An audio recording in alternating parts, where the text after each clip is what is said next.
ಬೊಪ್ಪ ಇಲ್ಲದೆ ಇದ್ದರೆ ಯಾರೂ ಇಲ್ಲ, ಅದಂತೂ ಖಂಡಿತ ಹೌದು. ಬೊಪ್ಪನೇ ಸಂಗೀತಕ್ಕೆ ಬುನಾದಿ ಹಾಕಿದ್ದೇ ಬೊಪ್ಪ. ಬೊಪ್ಪ ಏನಾದರೂ ಸಂಗೀತದಲ್ಲಿ ಇಂಟ್ರೆಸ್ಟ್ ಇಲ್ಲದಿದ್ರೆ, ಅವ್ರು ಕಲಿದೇ ಇದ್ದರೆ, ಅವ್ರ ಗುರುಗಳನ್ನ ಮನೆ ಕರ್ಕೊಂಡು ಬರದೇ ಇದ್ದಿದ್ರೆ ಯಾರಿಗೂ ಬರ್ತಾ ಇರಲಿಲ್ಲ. ಈಗೇನು ಅಣ್ಣನ ಸ್ಪೆಷಾಲಿಟಿ ಏನಂದರೆ ಹೇಳ್ಕೊಡುವಾಗ ಎಂಥದೇ ಕಷ್ಟ ರಾಗ ಇರಲಿ ಇಷ್ಟು ಈಸಿ ಮಾಡಿ ಹೇಳ್ಕೊಡು. ನಮ್ಗೆ ಅನ್ಸೋದೇ ಇಲ್ಲ, ಓ ಇದಷ್ಟು ಇಷ್ಟು ಸಿಂಪಲ್ ರಾಗ ಇಷ್ಟು ಚೆಂದ ಆಗ್ಲಿಕ್ಕೆ ಸಾಧ್ಯನಾ ಅಂತ ಆವಾಗ ನಮಗೆ ಅಣ್ಣನ ಹಾಡು ಬಗ್ಗೆ, ಗೋಪಣ್ಣನ ತಬಲಾ ಬಗ್ಗೆ ಹೇಳುವಷ್ಟು ದೊಡ್ಡ ಮನುಷ್ಯ ಅಂತೂ ನಾನಲ್ಲ. ಅವರಿದೆಲ್ಲ ಅಮೇಝಿಂಗ್ ಟ್ಯಾಲೆಂಟು, ಅವ್ರ ಹಾರ್ಡ್ ವರ್ಕು, ಅವರದ್ದು ಅಷ್ಟು ಅದರಲ್ಲಿ ಇನ್ವಾಲ್ವ್ ಆಗಿ ಅವರು ಪರಿಶ್ರಮ ಅವ್ರು ಇಷ್ಟಪಟ್ಟಿದ್ದಾರೆ, ಕಷ್ಟಪಟ್ಟಿದ್ದಾರೆ, ಅದೆಲ್ಲ ಇವತ್ತು ಫಲ ಕೊಟ್ಟಿದೆ ಅವರಿಗೆ. ಅವನು ತುಂಬ ಹೆಲ್ಪಿಂಗ್ ನೇಚರ್, ಅವನಿಗೆ ತುಂಬ ಹೆಲ್ಪಿಂಗ್ ನೇಚರ್. ಅವನಿಗೆ ಎಷ್ಟೇ ಏನೇ ಕಷ್ಟ ಇರಲಿ ಇನ್ನೊಬ್ರಿಗೆ ಹೆಲ್ಪ್ ಮಾಡಬೇಕಾದ್ರೆ ಹಿಂದೆ ಮುಂದೆ ನೋಡೋದೇ ಇಲ್ಲ. ಅದು ಬೊಪ್ಪಂದೇ ಒಂದು ಇದು. ನಾನು ಚಿಕ್ಕದಿದ್ದೆ ಅವಾಗಂತೂ ಒಂದ್ಸಲ ಸಂಜೆ ಹೊತ್ತಿಗೆ ಬೇರೆ ಮನೆಗೆ ಹೋಗಿ ಕೂತ್ಕೊಂಡು ಮಾತಾಡಿದೆ ಅಂತ ಸುಮ್ಮನೆ ಈಗ ಕರೆದ್ರು, ಬಾ ತಂಗಿ ಅಂತ ಕರೆದ್ರು. ಹೋದೆ, ಹೋದ ತಕ್ಷಣ ಒಂದು ಕೋಲ್ ಇಟ್ಕೊಂಡಿದ್ರು, ಕೊಟ್ಟರು. ಸರಿ ಹೊಡೆದಿದ್ದಾರೆ, ನಂಗೆ ಒಂದು 2 ಪೆಟ್ಟು ಹೊಡೆದಿದ್ದಾರೆ.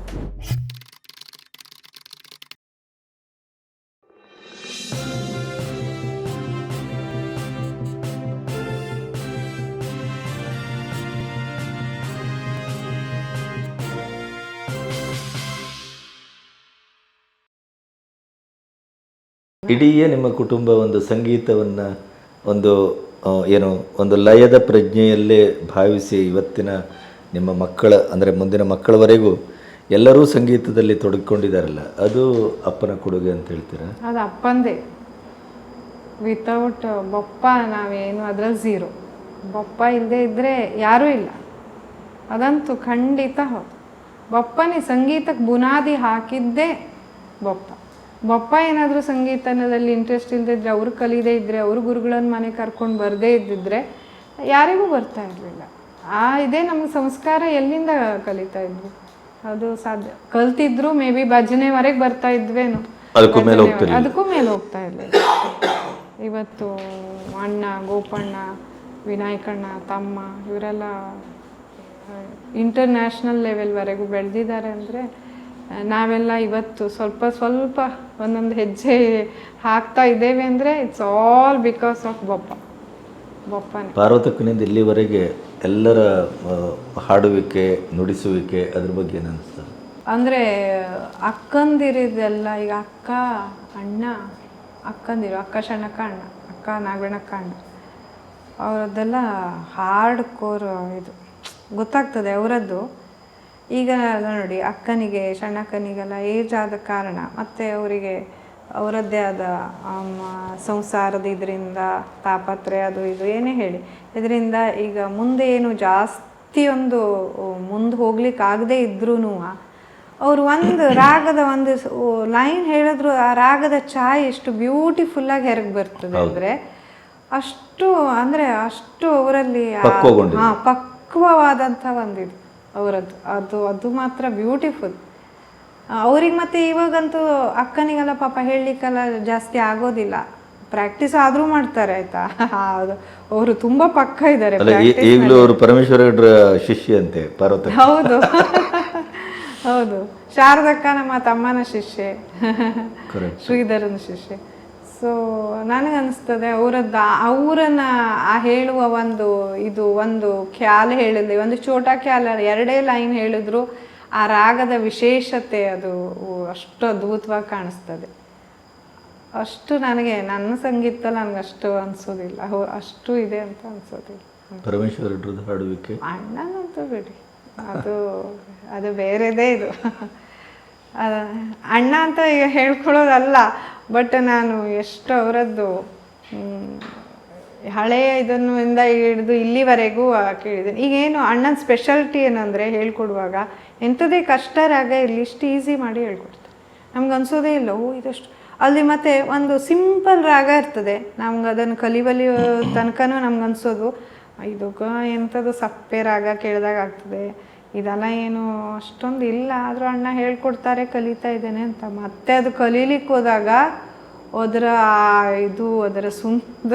ಅಷ್ಟು ಚೆಂದಾಗಿ ಅವರು ಇಷ್ಟು ಸಿಂಪಲ್ ರಾಗ ಇಷ್ಟು ಚೆಂದಾಗ್ಲಿಕ್ಕೆ ಸಾಧ್ಯನಾ ಅಂತ ಆವಾಗ ಇಂಟ್ರೆಸ್ಟ್ ಬರ್ತದೆ. ಸೊ ಹಾಗೆ ಮಾಡಿ ಹೇಳ್ತಾರೆ. ಇಂಥ ಸಿಂಪಲ್ ಈ ಬಿಗಿನರ್ಸ್ ಲೆವೆಲ್ ರಾಗಗಳೆಲ್ಲ ನಮಗೆ ಅಷ್ಟೊಂದು ಚಂದ ಹೇಳೇ ಗೊತ್ತಿರಲಿಲ್ಲ. ಅದು ಯಾವಾಗ ಅಣ್ಣ ಹತ್ರ ನಾನು ಅದನ್ನು ಅಣ್ಣ ವಿಸ್ತಾರವಾಗಿ ಹೇಳ್ಕೊಡ್ಬೇಕಾದ್ರೆ ಓ ಮೈ ಗಾಡ್ ಎಂಥ ಒಂದು ರಾಗ ಇದು, ಇಷ್ಟು ದಿವಸ ನಾನು ಇದ್ರ ಬಗ್ಗೆ ಒಂದು ಅಷ್ಟು ಶ್ರದ್ಧೆಯಿಂದ ನೋಡಲೇ ಇಲ್ಲ, ರಾಗವನ್ನು ಪ್ರೀತಿಯಿಂದ ಹಾಡಲೇ ಇಲ್ಲ. ಹಾಗೆ ಅದು ಅಣ್ಣನ ಸ್ಪೆಷಾಲಿಟಿ. ಅದು ಎಷ್ಟೇ ಡಿಫಿಕಲ್ಟ್ ರಾಗನೂ ಸಿಂಪಲ್ಲಾಗಿ ಮಾಡಿ ಹೇಳ್ತಾರೆ. ಅವ್ರು ಹೇಳಬೇಕಾದ್ರೆ ಓ ಇದೇನ ಇರೋದು ಅಂತ. ಮತ್ತು ಒಂದು ಸಿಂಪಲ್ ಆಗಿರೋ ರಾಗವನ್ನು ಅದರಲ್ಲಿ ಎಷ್ಟು ಪದರ ಇದೆ ಅದನ್ನು ಹೇಗೆಲ್ಲ ಹೇಳ್ಬೋದು, ಅದನ್ನು ಹೇಗೆ ಇದು ಮಾಡ್ತಾರೆ ಅಂದರೆ ಅದ್ಭುತ. ಅದು ಮಾತ್ರ ಗೋಪಣ್ಣ ಅವನು ಸಾಫ್ಟ್ ಹಾರ್ಟೆಡ್ ನೇಚರೇ ಅವನದು, ಹಾಗೆ ಸಾಫ್ಟ್ ನೇಚರ್. ಈಗ ಏನೇ ನಮ್ಮದು ಏನು ಇನ್ಫಾರ್ಮೇಷನ್ ಬೇಕಾದರೂ ನೋಡಿ ಅವನಿಗೆ, ನಾನು ತಬಲೆಯಲ್ಲಿ ಎಷ್ಟೊತ್ತಿಗೆ ಅವನಿಗೆ ಒಂದು ಕ್ವಶನ್ ಹಾಕಿ ಅದೇನು ಕಾಲನ್ನು ಮಾಡೋದನ್ನ ಸ್ವಲ್ಪ ಕಡಿಮೆ, ಯಾರಿಗಾದರೂ ಕಾಲ್ ಮಾಡೋದು ಸ್ವಲ್ಪ ಕಡಿಮೆ, ಸೊ ವಾಯ್ಸ್ ಮೆಸೇಜ್ ಬಿಟ್ಬಿಡ್ತೇನೆ. ಸೊ ಅವನು ಅದು ನೋಡಿದ ತಕ್ಷಣ ಅದನ್ನು ಕಾಲ್ ಮಾಡಿ ಹೀಗೀಗಿದೆ ಇದು ಕ್ಲಾರಿಟಿ ಕೊಡ್ತೀನಿ. ನನಗೇನು ತಾಳದಲ್ಲಿ ತಬಲೆದಲ್ಲಿ ಏನು ಇನ್ಫಾರ್ಮೇಷನ್ ಬೇಕಾದರೂ ಅವನು ಎಷ್ಟೊತ್ತಿಗೂ ಇದು ಮಾಡ್ತಾನೆ. ಮತ್ತು ಅದೊಂದು ಈಗ ನನಗೇನೇ ಒಂದು ನಾನು ಇಮೋಷನಲಿ ಅಥವಾ ಇದರಲ್ಲಿ ಏನಾದರೂ ಸ್ವಲ್ಪ ಇದರಲ್ಲಿ ಕಷ್ಟದಲ್ಲಿ ಇದೇನೆ ಹಾಂ ಅಂದರೆ ಕೂಡಲೇ ಅವನು ಒಂದು ಸಲಹೆ ಕೊಡ್ತಾನೆ, ಸಿಂಪಲ್ ಮಾಡಿಬಿಡ್ತಾನೆ, ಇದಿದೆ ಇದಾಗಿದೆ, ಅದರಲ್ಲಿ ಏನು ಚಿಂತೆ ಮಾಡೋದು ಹಾಗೆ. ಸೊ ಏನೇ ಇದು ಟೆನ್ಷನ್ ಇದು ಯಾವುದೇ ವಿಷಯ ಇದ್ದರೂ ಅವನ ಹತ್ರ ಹೋಗ್ಬಿಟ್ರೆ ಕೂಡಲೇ ಒಂದೇ ಸಲ ಇದು ಮಾಡಿಬಿಡ್ತಾನೆ. ಅವನು ಒಂದೇ ಮಾತು ಹೇಳಿ ನಮಗೆ ಫುಲ್ಲು ನೆಗೆಡ್ಸೇ ಕಳಿಸ್ತಾನೆ. ಹಾಗೆ ಅವನ ಸ್ವಭಾವ. ಅವನ ತಬಲದ ಬಗ್ಗೆ ಹೇಳ್ತೀವಿ. ತಬಲ ಅಣ್ಣನ ಹಾಡು ಬಗ್ಗೆ, ಗೋಪಣ್ಣನ ತಬಲಾ ಬಗ್ಗೆ ಹೇಳುವಷ್ಟು ದೊಡ್ಡ ಮನುಷ್ಯಂತೂ ನಾನಲ್ಲ.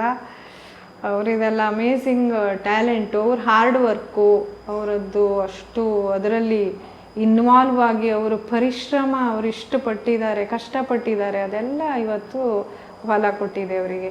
ಈಗ ನಾನು ವಾಟೆವರ್ ನಾನಿಷ್ಟು ನಮ್ಮ ಮನೇಲಿ ನಾನು ಕಡೆಯವಳು ಹೆಣ್ಣು, ಅಂದರೆ ತಮ್ಮ ಇದ್ದಾರೆ, ಆದರೆ ತಮ್ಮನೂ ಹಾಗೆ ನನಗಿಂತ 10 ಪಟ್ಟು ಕಷ್ಟಪಟ್ಟಿದೆ. ನಮ್ಮದೆಲ್ಲ ಏನು ಅಂದರೆ ರಕ್ತಾನುಗತವಾಗಿ ಬಂದಿದೆ, ಅದು ಎಷ್ಟಿದೆಯೋ ಅಷ್ಟು ಅದ್ರ ಜೊತೆಗೆ ಒಂಚೂರು ಬೆಳೆಸ್ಕೊಂಡು ಹೋಗಿದ್ದೇನೆ. ನಂದೇನು ಪರಿಶ್ರಮ ನಂದೇನಿಲ್ಲ. ಅಕ್ಕಂದಿರು ಅಣ್ಣಂದಿರು ಎಲ್ಲರೂ ಕಷ್ಟಪಟ್ಟು ಪಟ್ಟು ಅವರು ಎಷ್ಟು ಬಂದಿದೆಯೋ ಅದ್ರ 10 ಪಟ್ಟು ಬೆಳೆಸ್ಕೊಂಡು ಹೋಗಿದ್ದಾರೆ. ಯಾಕೆ ನಂದಷ್ಟೇನು ಆ ಥರದೇನು ನಂದೇನೆಂಥದ್ದು ಇಲ್ಲ. ಸೊ ಅವರ ತಬಲೆ ಬಗ್ಗಾಗಲಿ ಇವ್ರ ಬಗ್ಗಾಗಲಿ ಹೇಳುವಷ್ಟು ದೊಡ್ಡೋಳ್ಳ ಅಲ್ಲ, ಆದರೆ ಅದ್ಭುತ ತಬಲ ವಾದಕಷ್ಟಂತೂ ಹೇಳ್ಬಾರ್ದು. ವಿನಾಯಕ್ ಅಂತೂ ಎಲ್ಲವನ್ನೂ ನುಡಿಸ್ತಾನೆ. ಅವನಂತೂ ಸಕಲ ಕಲಾವಲ್ಲ. ಅವನಿಗೆ ಬರದೇ ಇರೋ ಇದಿಲ್ಲ, ಅವ್ನು ಮುಟ್ಟದೇ ಇರೋ ಇನ್ಸ್ಟ್ರೂಮೆಂಟ್ ಇಲ್ಲ. ಹೇಳಿದಾಗೆ ಯಾವ್ದಾದ್ರು ಇನ್ಸ್ಟ್ರೂಮೆಂಟ್ ಇದು ಮಾಡಿದ್ರೆ ಅವ್ನು ಮಾಡೋನು. ಅವನಿಗೆ ಮೊದಲಿಂದಲೂ ಅವನ ಕೂಡಲೇ ನಾನಲ್ವಾ, ಅವನಾದ ತಕ್ಷಣ ನಾನು, ಹಾಗಾಗಿ ನನ್ನ ಮೇಲೆ ಜಾಸ್ತಿ ಕೇರಿಂಗು. ಅವನು ಯಾರಿಗೂ ಅವನು ತುಂಬ ಹೆಲ್ಪಿಂಗ್ ನೇಚರ್, ಅವನಿಗೆ ತುಂಬ ಹೆಲ್ಪಿಂಗ್ ನೇಚರ್. ಅವನಿಗೆ ಎಷ್ಟೇ ಏನೇ ಕಷ್ಟ ಇರಲಿ ಇನ್ನೊಬ್ರಿಗೆ ಹೆಲ್ಪ್ ಮಾಡಬೇಕಾದ್ರೆ ಹಿಂದೆ ಮುಂದೆ ನೋಡೋದೇ ಇಲ್ಲ. ಅದು ಬಪ್ಪಂದೇ ಒಂದು ಇದು ಹಾಗೆ ಅವನು ಹೆಲ್ಪಿಂಗ್ ಅಂದರೆ ಹೆಲ್ಪಿಂಗ್. ನನಗೆ ಅಂತಲ್ಲ, ಈಗ ಕೆನಡಾದಲ್ಲಿ ಯಾರು ಹೊಸದಾಗಿ ಹೋದರೆ ಅವನ ಮನೆ ಆಲ್ವೇಸ್ ವೆಲ್ಕಮ್. ಅಲ್ಲೇ ಇದ್ದು ಅವರೊಂದು ಅಲ್ಲಿ ಸೆಟ್ಲ್ ಆಗೋ ತನಕ ಅವ್ರ ಮನೇಲೇ ಇರ್ತಾರೆ. ಆ ಥರ ಬೇಕಿದ್ರೆ ಅವರು ಗಂಡ ಹೆಂಡತಿ ಇಬ್ಬರು ಅದೇ ಥರ. ಸೊ ವಿನಾಯಕನ ಇಸ್ ಆಲ್ವೇಸ್ ನನಗೆ ಏನಿದ್ರು ಅವನಿಗೆ ಹೇಳ್ಬೋದು ನಾನು, ಹಿ ವಿಲ್ ಹೆಲ್ಪ್ ಮೀ ಇನ್ನೇನು ಯಾವುದ್ರಲ್ಲಾದ್ರೂ. ಸೊ ಆ ಥರ ವಿನಾಯಕಣ್ಣ ಕೇರಿಂಗು. ಶ್ರೀಧರ ನನಗೆ ಅವನು ತಮ್ಮ ಕರೀತೇನೆ, ಆದರೆ ಅವ್ನು ನನಗೆ ಯಾವಾಗಲೂ ದೊಡ್ಡಣ್ಣ ಥರ. ಎಂಥ ಸಜೆಷನ್ ಇದ್ದರೂ ಅವನ ಹತ್ರ ಕೇಳ್ಬೋದು, ಓಪನ್ನಾಗಿ ಕೇಳ್ಬೋದು, ಇದು ಮಾಡ್ಬೋದು. ಮತ್ತು ನಾವು ತುಂಬ ಕ್ಲೋಸು. ಹೌದು, ಎಲ್ಲ ಒಟ್ಟಿಗೆ ಸ್ಕೂಲಿಗೆ ಹೋಗಿದ್ದು ಇದು ಎಲ್ಲ ಒಟ್ಟಿಗೆ ಲಾಸ್ಟ್ವರೆಗೂ ನನ್ನ ಜೊತೆಗೆ ಅವನೇ ಇದ್ದ. ಸೊ ಹಾಗಾಗಿ ಒಡನಾಟ ಜಾಸ್ತಿ. ಅದೇನು ಕೇಳ್ತೀರಾ, ಅದು ಹೇಳಿದ್ರೆ ಒಂದಿನ ತುಂಬಾ ಇದಿದೆ. ನಂದು ತಮ್ಮಂದು ಅಂಡರ್ಸ್ಟ್ಯಾಂಡಿಂಗ್ ಇದೆಲ್ಲ ಒಂದು ಸಪ್ರೇಟ್ ಲೆವೆಲ್ಲೇ ಹೋಗ್ತದೆ. ಸೊ ಅವನೇ ನನಗೆ ತುಂಬ ಸಜೆಷನ್ ಎಲ್ಲ ಕೊಡ್ತಾನೆ, ಹಾಡೋದ್ರ ಬಗ್ಗಾಗಿ ಇದ್ರ ಬಗ್ಗಾಗಿ ನಾನೇನೇ ಕೇಳಲಿ ಹೇಳಿ. ತುಂಬ ಫ್ರೀ ಆಗಿದ್ದಾನೆ ನಾನು. ಸೊ ನನಗೆ ಕೇಳಲಿಕ್ಕೂ, ನಾನು ಅಕ್ಕ ಆ ಥರ ಎಲ್ಲ ಇಲ್ಲ. ಕಲಿಬೇಕು ಅಂದರೆ ನನಗೆ ಈ ಕಲಿಯೋದು ಅಂದರೆ ಇಷ್ಟ. ಆ್ಯಕ್ಚುಲಿ ಯಾರೋ ನಂಗೆ ಹೇಳಿದ್ರೆ ಇಷ್ಟ. ಸೊ ಅವನ ಹತ್ರ ಕೇಳಿದ್ರೆ ಅವನ್ನೆಲ್ಲ ಸಜೆಷನ್ ಕೊಡ್ತೇನೆ, ಮಾಡ್ತಾನೆ. ಸೊ ಅಮ್ಮನ ಬಗ್ಗೆ ಏನು ಹೇಳ್ತೀರಿ? ಅಮ್ಮನ ಬಗ್ಗೆ ಅದಂತೂ, ಅಮ್ಮ ಅಂದರೆ ಏನಂದರೆ ನಾ ಕಾಲೇಜಲ್ಲಿ ಇರಬೇಕಾದ್ರೆ ಅಕ್ಕಂದಿರೆಲ್ಲ ಯಾರೂ ಇಲ್ಲ. ಅಮ್ಮ ಮೊದಲಿಂದನೂ ನನಗೆ ಅಮ್ಮನ ಪಕ್ಕದಲ್ಲೇ ಆಗಬೇಕು. ಇವನ್ ಮಲ್ಕೊಳ್ಳೋದಿಂದ ಹಿಡಿದು ಅಮ್ಮ ಅಮ್ಮಮ್ಮ ಅವ್ರ ಹಿಂದೆನೇ ಇರ್ತಿದ್ದೆ ನಾನು. ಸೊ ಐ ಥಿಂಕ್ ಎಲ್ಲರೂ ನಮ್ಮಲ್ಲಿ ಹಾಗೆಯಾ. ನಾನು, ತಮ್ಮ, ಶಾರದಕ್ಕ ಇನ್ನೂ ಅಮ್ಮನಿಗೆ ಇನ್ನೂ ಇದು ಕ್ಲೋಸು. ಶಾರದಕ್ಕ ದೊಡ್ಡಾಗೋ ತನಕ ಅಮ್ಮನ ಬಿಡಲೇ ಇಲ್ಲ. ಸೊ ಹಾಗೆ. ಸೊ ಅವರೊಂಥರ ನಂಗೆ, ನಾನು ಅವರು ಒಂಥರ ಫ್ರೆಂಡಾಗೇ ಆಗಿದ್ವಿ. ನಾನು ಎಲ್ಲ ಹೇಳ್ತಿದ್ದೆ ಅವ್ರ ಹತ್ರ, ಹೀಗಾಯಿತು ಹಾಗಾಯಿತು ಇದು ಅದು ಎಲ್ಲ ಹೇಳ್ಕೊಂಡು ಕಾಲೇಜಿನ ವಿಷಯ ಎಲ್ಲ ಹೇಳ್ತಿದ್ದೆ. ಅವ್ರು ಕೇಳೋರು, ಅವ್ರಿಗೆ ಇಂಟ್ರೆಸ್ಟ್ ಇತ್ತು ನೋಡಿ. ಅವರು ಅಷ್ಟು ಹಳೇದ ಕಾಲದವರಾಗಿದ್ರೂ ಎಲ್ಲ, ಈಗ ನಾವೇನಾದರೂ ಸುಮ್ಮನೆ ಅವ್ರ ಮುಂದೆ ಕುಣಿದ್ರೆ ಮಾಡಿದ್ರೆ ಏನೋ ತಮಾಷೆಗಾಗಿ ಅಷ್ಟು ಎಂಜಾಯ್ ಮಾಡುವವರು ಆಯಿತಾ. ಅಷ್ಟು ಖುಷಿಯಿಂದ ಹಾಗೆಲ್ಲ ಮಾಡಬೇಡ, ಕುಣಿಬೇಡ ಅಥವಾ ಇದು ಮಾಡಬೇಡ. ಅವರು ಹಾಗೆ ಬಪ್ಪನ ಥರನೇ ಅವರು. ಅಷ್ಟು ಹಳೆಯವರಾದರೂ ಅವರು ಕುಣಿಬೇಡ, ಇದು ಮಾಡಬೇಡ, ಅದು ಬೇಡ, ಏನೂ ಹೇಳ್ತಾ ಇರಲಿಲ್ಲ. ತುಂಬ ಕಷ್ಟಪಟ್ಟಿದ್ದಾರೆ ಅಂತ ಅನಿಸ್ತದ? ಪಾಪ ತುಂಬ, ಅಯ್ಯೋ ತುಂಬ ಕಷ್ಟಪಟ್ಟಿದ್ದಾರಪ್ಪ ಅಮ್ಮ. ಇಷ್ಟು ಜನ ಮಕ್ಕಳು, ಇದು ಅವರದ್ದೊಂದು ವಿಶೇಷತೆ ಅಂದರೆ, ಈಗ ನನ್ನ ಜವಾಬ್ದಾರಿ ಈಗ ಒಂದು ಇದು ನನಗೆ ಅಕ್ಕ ಹೇಳಿದಾರೇನೋ ನಂಗೆ ಗೊತ್ತಿಲ್ಲ, ಬಟ್ ದೊಡ್ಡಕ್ಕ ಒಂದ್ಸಲ ಹೀಗೆ ಹೇಳ್ತಾ ಇದ್ರು, ಎಷ್ಟು ನಾನಮ್ಮ, ಈ ಮಕ್ಕಳು ನನ್ನ ಮಕ್ಕಳು, ನಾನೇ ಅವ್ರ ಕೆಲಸ ಮಾಡಬೇಕು, ಅವ್ರಿಗೆ ಎಷ್ಟೊಂದಿದೆ ಅಂತ ಈ ವಿಷಯದಾಗ ಅವ್ರಿಗೆ. ಸೊ ಈಗ ದೊಡ್ಡ ಮಕ್ಕಳಿರ್ತಾರೆ, ಚಿಕ್ಕ ಮಕ್ಕಳೇನಾದರೂ ಏನಾದರೂ ಮಾಡಿದ್ರೆ ಇದು ಮಾಡಿದ್ರೆ, ಈಗ ದೊಡ್ಡ ಮಕ್ಳ ಹತ್ರ ಹೇಳಿ ಸ್ವಲ್ಪ ಕ್ಲೀನ್ ಮಾಡಿ ಹೇಳ್ಬೋದಿತ್ತು. ಬಟ್ ಅವ್ರು ಯಾವತ್ತೂ ಹೇಳಿಲ್ಲ ನಮ್ಮ ಹತ್ರ. ಅವರಿಗೆ ಇದ್ರ ಮಾಡಿಸಿ ಅದ್ರ ಕ್ಲೀನ್ ಮಾಡಿ ಇದು ಮಾಡಿ ಅವರೇ ಮಾಡೋರು. ಅವ್ರು ಏನು ಕೆಲಸ ಇರಲಿ ಅದ್ರ ಬಿಟ್ಟು ಚಿಕ್ಕ ಮಕ್ಕಳು ಏನೇ ಮಾಡಿದ್ರು. ಬಿಕಾಸ್ ನನಗೆ ಅಕ್ಕನಿಗೆ 21 ವರ್ಷದವರು. ಹಾಗೆ ಅಕ್ಕನೂ ಅಮ್ಮಂತಾರೆ. ಅದೇ ಹೇಳದ್ನಲ್ಲ, ಎಲ್ಲ ಅಕ್ಕಂದಿರುವ ಶಾರದಕ್ಕನೂ ಹೊರಗೆ ಬಂತು. ಎಲ್ಲರಲ್ಲಿಯೂ ಅಮ್ಮನ ನೋಡ್ತೇನೆ ನಾನು, ಬಪ್ಪನ ನೋಡ್ತೇನೆ, ಅಣ್ಣಂದಿರಲ್ಲಿ ಅಕ್ಕಂದಿರಲ್ಲಿ. ಸೊ ನನಗೆ ಅಮ್ಮ ನನಗೆ ತುಂಬ ಕ್ಲೋಸ್ ಇದ್ದರು. ಅಮ್ಮನ ಬಗ್ಗೆ ಹೇಳಲಿಕ್ಕೆ ಹೋದರೆ ಒಂದು ದಿನ ಬೇಕಾದ್ರೆ ಅಷ್ಟು ಹೇಳಲಿಕ್ಕೆ ನನಗೆ ಇದಿದೆ. ಬಪ್ಪನ ಹಾಗೆಯ ನನಗೆ. ಆದರೆ ಅಮ್ಮ ಹೋದಾಗಲೂ ನನಗೆ, ಈಗ ಈ ಅಕ್ಕಂದಿರು ಯಾವಾಗಲೂ ನನಗೆ ಅಮ್ಮನ ಥರನೇ ಇದು ಮಾಡ್ತಾರೆ. ಬಾ ಮಗ, ಹೋಗು ಮಗ, ಹೀಗೆ ಹಾಗೆ ಎಲ್ಲ ಅದೇ ಥರ ನೋಡ್ಕೊಳ್ತಾರೆ. ಹಾಗಾಗಿ ಅಮ್ಮನಿಗೆ ನನಗೆ ಅಕ್ಕಂದಿರಿಗೆ ಬೇರೆ ಅಂತ ಅನಿಸೋದಿಲ್ಲ. ಈಗ ಬಪ್ಪನಿಗೆ, ಅಣ್ಣಂದಿರಿಗೆ, ತಮ್ಮನವರೆಗೂ ಬಂತು. ಬಪ್ಪನ ಗುಣನೇ ಎಲ್ಲರಲ್ಲಿಯೂ. ಹಾಗೇಳಿ ಅದೇ ಮೊದಲೇ ನಾನು ಮೆನ್ಷನ್ ಮಾಡಿದಾಗೆ, ಬಪ್ಪನಿಗೆ ಕಂಪೇರ್ ಮಾಡಿದ್ರೆ ಅವನ ಇದು ಆ ಸಿಟ್ಟು ಇದು ಅದು ಇದೆಲ್ಲ ಯಾರಿಗೂ ಆ ಥರ ಎಲ್ಲ ಇಲ್ಲ. ಅಂದರೆ ಸ್ವಲ್ಪ ವಿಚಾರ ಮಾಡಿ ಮಾಡ್ತಾರೆ, ಹಾಗೆ ಸುಮ್ಮನೆ ಏನು ಇದು ಮಾಡೋದಲ್ಲ. ಸೊ ಐ ಥಿಂಕ್ ಅದು ಎಜುಕೇಷನ್ ಇದು ಇರ್ಬೋದು. ಮತ್ತು ಅದೂ ಏನೂ ಗೊತ್ತಿಲ್ಲ. ಅಂತೂ ಎಲ್ಲರೂ ತಮ್ಮನ್ನು ತಾವು ಯಾವುದು ಬಪ್ಪನ ವಿಶೇಷತೆ ಇದೆಯೋ, ಅಮ್ಮನ ವಿಶೇಷತೆ ಇದೆಯೋ ಆದರೆ ಎಲ್ಲರೂ ಇದು ಮಾಡಿದ್ದಾರೆ. ಮತ್ತು ನಮ್ಮ ಮನೇಲಿ ಸ್ವಲ್ಪ ಇದು ಜಾಸ್ತಿ ಮಕ್ಕಳಲ್ಲಿ, ಒಬ್ಬರು ಮಿಸ್ಟೇಕ್ ಇದ್ದರೆ ಅದನ್ನು ಅವಾಯ್ಡ್ ಮಾಡಲಿಕ್ಕೆ, ಅದನ್ನು ಬಿಟ್ಟು ಅವರದ್ದು ಒಳ್ಳೆ ತಗೊಳ್ಳುವ ಗುಣ, ಕಲಿಯುವ ಗುಣ ಎಲ್ಲರಲ್ಲಿಯೂ ಇದೆ. ಅಕ್ಕನಿಂದ ಹಿಡಿದು ಕೆಳಗೆ ತಮ್ಮನವರೆಗೂ ಬಂತು. ಎಲ್ಲ ಕೆಟ್ಟದನ್ನು ಸ್ವಲ್ಪ ಅವಾಯ್ಡ್ ಮಾಡಿ ಒಳ್ಳೆಯದನ್ನೇ ಜಾಸ್ತಿ ನಾವು ಕಲಿಬೇಕು. ಈ ಗುಣ ಒಳ್ಳೆಯದಿದೆ ಅವರಲ್ಲಿ, ಸೊ ಅದನ್ನು ಬೆಳೆಸ್ಕೋಬೇಕು ಮಾಡೋದು ಅಂತ, ಅದು ಎಲ್ಲರಲ್ಲಿಯೂ ಇದೆ ಆ ಗುಣ. ಹಾಗಾಗಿ ಅವರದ್ದೇ ಅಪ್ಪ ಅಮ್ಮನೇ ಎಲ್ಲರೂ ನನಗೆ. ಸೊ ಹಾಗಾಗಿ ನನಗೆ ಆಯಿದಂತೂ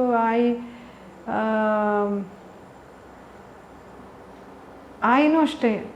ನೀನು ಇದ್ರೆ ಮಾಡಬೇಕು ಅದ್ರೆ ಮಾಡಬೇಕು, ಕುಂಕುಮ ಇಟ್ಕೋಬೇಕು, ಅದು ಮಾಡಬೇಕು ಇದು ಮಾಡಬೇಕು, ಹಾಗೆ ಹೀಗೆ ಅದೆಲ್ಲ ಯಾವತ್ತೂ ಅದ್ರ ಬಗ್ಗೆಲ್ಲ ಇಲ್ಲ. ಆದರೆ ಗುಣ, ಸಂಜೆ ಹೊತ್ತಿಗೆ ಬೇರೆಯವ್ರ ಮನೆಗೆ ಹೋಗಿ ಮಾತಾಡೋದು ಅದೆಲ್ಲ ಇಷ್ಟ ಇಲ್ಲ ಅವರಿಗೆಲ್ಲ. ಅದು ಎಷ್ಟು ಒಳ್ಳೆ ಗುಣ ನೋಡಿ.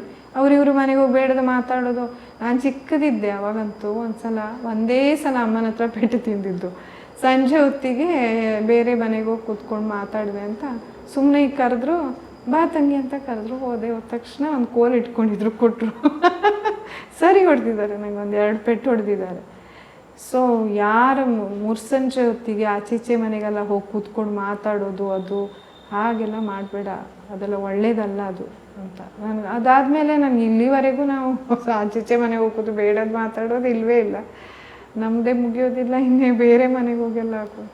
ಸೊ ಹಾಗಾಗಿ ಅದೆಲ್ಲ ಎಷ್ಟು ಒಳ್ಳೆ ಗುಣ ನನಗಂತೂ ಅನಿಸೋದು ನಿಜವಾಗಿ. ಮುಸ್ಸಂಜೆ ಜೊತೆಗೆ ಏನಕ್ಕೆ ಮಾಡ್ಲಿಕ್ಕೆ ಕೆಲಸ ಇಲ್ಲ ಇದಿಲ್ಲ ಏನು ಅಂದರೆ ಏನೋ ಒಂದು ಭಜನೆ ಹೇಳ್ಕೊಂಡು ಇಲ್ಲ ಏನು ನಿಮ್ಮ ಮೇಲೆ ನಾವು ಫೋಕಸ್ ಮಾಡಿಕೊಂಡು ಏನೋ ಒಂದು ಮಾಡ್ಬೋದು. ನಾನೇನು ಪರಿವರ್ತನೆ ನಮ್ಮನ್ನೇ ನಾವು ಏನಾದರೂ ಸರಿ ಸ್ವಲ್ಪ ಸುಧಾರಣೆ ಮಾಡ್ಕೊಳ್ಳಿಕ್ಕೆ ಅದು ಇದು ನಮ್ಮ ಮೇಲೆ ನಾವು ವರ್ಕ್ ಮಾಡ್ಬೋದು. ಬೇರೆ ಕಡೆ ಬೇರೆ ಮನೆಗೆ ಹೋಗಿ ಆ ಥರ ಎಲ್ಲ ಅದು ಮೊದಲಿಂದನೂ ಅದು ಅಮ್ಮ ಅವಾಗಲೇ ಅವ್ರು ಸ್ಟ್ರಿಕ್ಟು ಇದ್ದರು. ಹಾಗೆ ಅಮ್ಮ ಅವರದ್ದು ಕೆಲವೊಂದು ವಿಷಯದಲ್ಲಿ ತುಂಬ ಸ್ಟ್ರಿಕ್ಟ್ ಇದ್ದರು. ಅವರು ಹಾಗೆ ಮಾಡ್ತಾ ಇರಲಿಲ್ಲ. ಆಚೆ ಮನೆ ಪಾಪ ಅವ್ರಿಗೆ ಇಡೀ ದಿನ ಮನೇಲಿ ಕೆಲಸನೇ ಹೋಗೋದು.